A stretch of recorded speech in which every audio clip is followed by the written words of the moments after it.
जय श्री कृष्णा। पवित्र कार्तिक महीने की कथा व महात्म। पंचबिंदु की कहानी। एक साहूकार के बेटे की बहू थी। वह हमेशा कार्तिक स्नान करती थी। सुबह 4 बजे उठकर गंगा स्नान करने जा आती और अपने पति का मुंह देखती थी। पति से पहले किसी पराई पुरुष का मुंह नहीं देखती थी।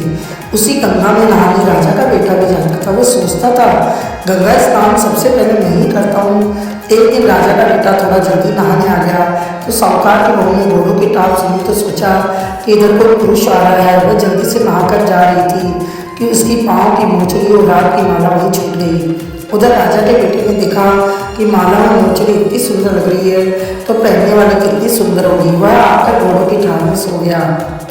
बंगट झाड़ू निकालने आई तो देखा कंवर जी गुरसाल में सो रहे हैं। वह राजा से कहने गई। राजा आए तो पूछा, बेटा क्या बात है, तुम्हारे को किसी ने कुछ कहा है?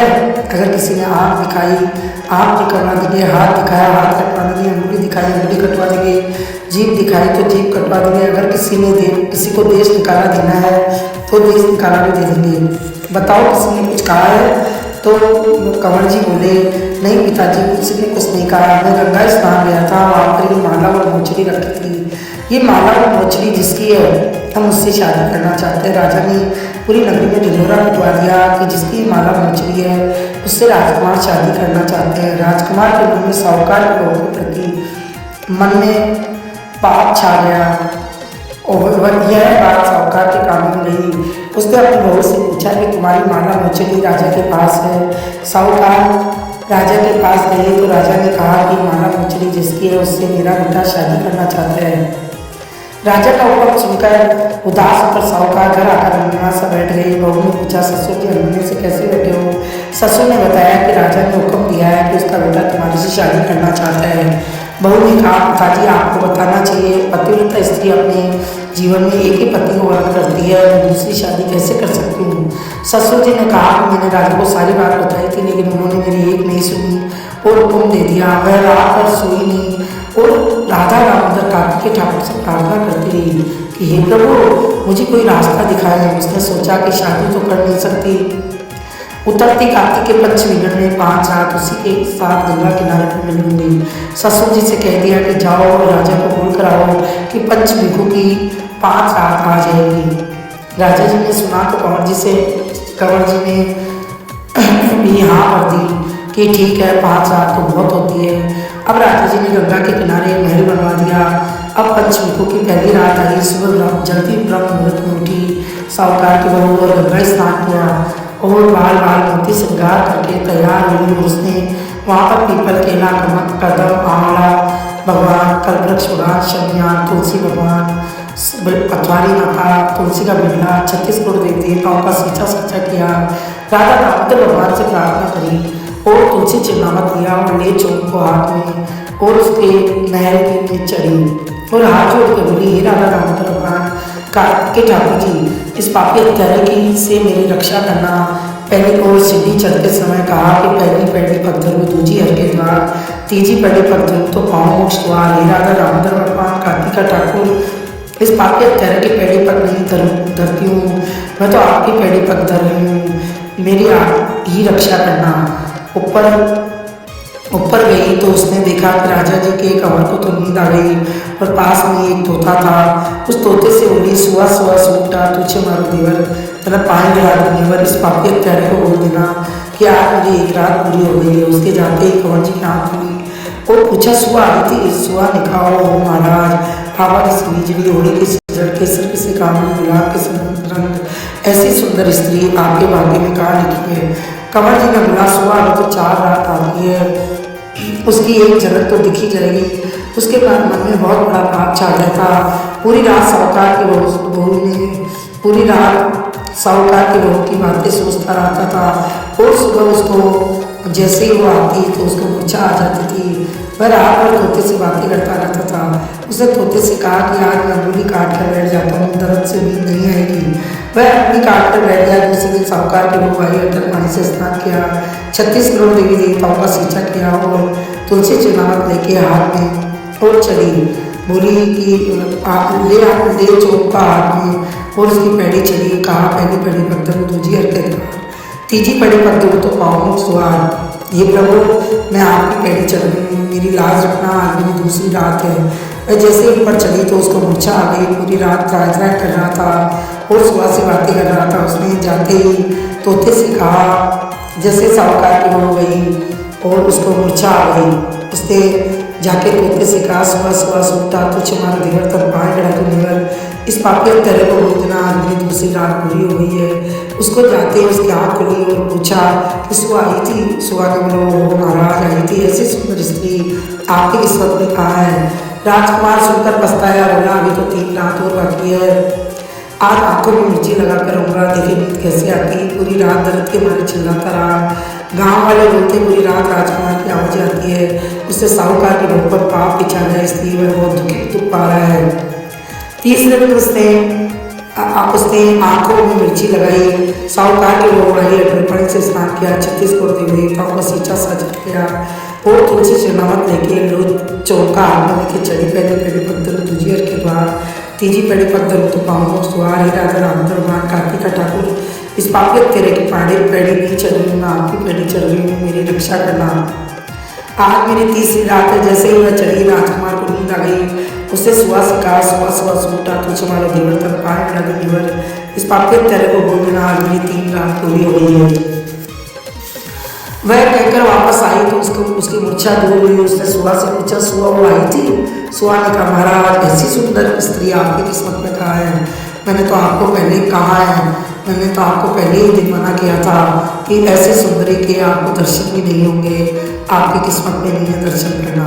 राजकुमार ने दुखी मन से कहा कि सुबह अभी तो दूर बाकी है, आज नारियल की छाल से बिस्तर करके सोऊंगा, देखो नींद कैसे आती है। उसने वैसा ही किया, पूरी रात त्राय करता रहा। जैसे ही करवट बदलता था, जैसे उसकी छाल चुभती और वह दर्द के मारे चिल्लाता था।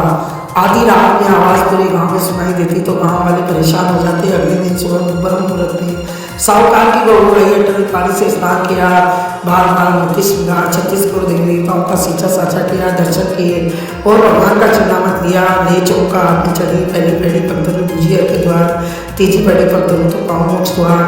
हे राजा दामोदर कार्तिका ठाकुर, इस पाप के तेरी पेड़ी नहीं चढ़ रही हूँ, मैं आपकी पेड़ी चढ़ रही हूँ। आज मेरी चौथी रात है, मेरी आप रक्षा करना। जैसे ही चढ़ी राजकुमार को मूर्छा आ गई। रात भर तो जग रहा था। साहूकार की बहू ने सुबह से कहा, सुबह सुबह सूटा तुझ हमारा देवर तब पाएगा राजू देवर, इस पापियत तेरे को बोल देना, आज मेरी 4 रात पूरी हो गई है। वह कहकर जैसे ही पीठ मोड़ी उसकी आँख खुली। सुबह से पूछा, वो सुबह आई थी? सुबह ने कहा, महाराज आई थी, ऐसी सुंदर स्त्री आपकी किस्मत में कहाँ है? तो वो राजकुमार ने कहा कि सुबह अभी तो 1 रात और बाकी है, आज मैं सूरों के कांटों के बिछाना करके सोऊंगा। उसने अपनी सारी सूरें मंगवाई और बिस्तर पर बिछा दी और कहा कि देखिए आज के संगीत कैसे आती है। अब राजकुमार के शरीर में घाव हो गए, लेकिन मन से पाप नहीं गया। वह पूरी रात त्राय करता रहा। जैसे ही करवट बदले वैसे ही पीठ से रक्त की बहने लगा। दर्द से परेशान होता हुआ चिल्लाता रहा।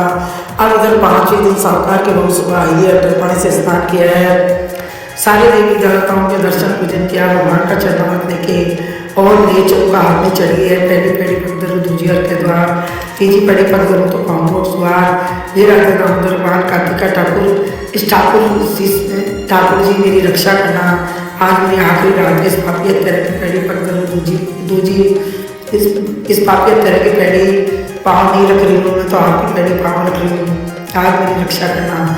जैसे ही वह चली उसको नींद आ गई। पहले की तरह त्राय कर रहा था, पहले तो वह पूरी रात त्राय कर रहा था। और सुबह से जैसे ही साहूकार की बहू गई, सुबह से बोली कि सुबह सूटा तुझ हमारा देवर तर पाए गड़े तो देवर, इस पापियत तेरे को बोल देना, आज मेरी 5 रात पूरी हो गई है और मेरी माला और मुझे मेरे घर भिजवा दे। सुबह से कहकर पीठ मोड़ी, उसकी आँख खुली। उसने सुबह से पूछा, सुबह आई थी? सुबह बोला, महाराज आई थी, ऐसी सुंदर स्त्री आपकी किस्मत में कहाँ है? आप ऐसे सुंदर स्त्री आपकी आपा किसी बिजली ओढ़ी के सजल के सके से काम में गुलाब के समान, ऐसी सुंदर स्त्री आपकी इस किस्मत में कहाँ है? मैंने तो पहले ही मना किया था कि आप पापा, लेकिन आप मन में पाप विचार रखे थे। राजकुमार ने कहा कि आपने सही कहा, मेरी किस्मत में एक झलक भी नहीं लिखी थी। और राजकुमार पछताने लगा। उसके सारे शरीर में कोढ़ हो गए, घावों से परेशान हो गया। उसने राजा जी के घर उसको राजा जी घर लेके आए, देश विदेश के डॉक्टर वैद्य से इलाज करवाया, लेकिन वह ठीक नहीं हुआ। राजा ने पढ़े लिखे पंडितों को बुलाकर पूछा कि क्या बात है, राजकुमार ठीक नहीं हो पा रहा है। विद्वान लोग बोले कि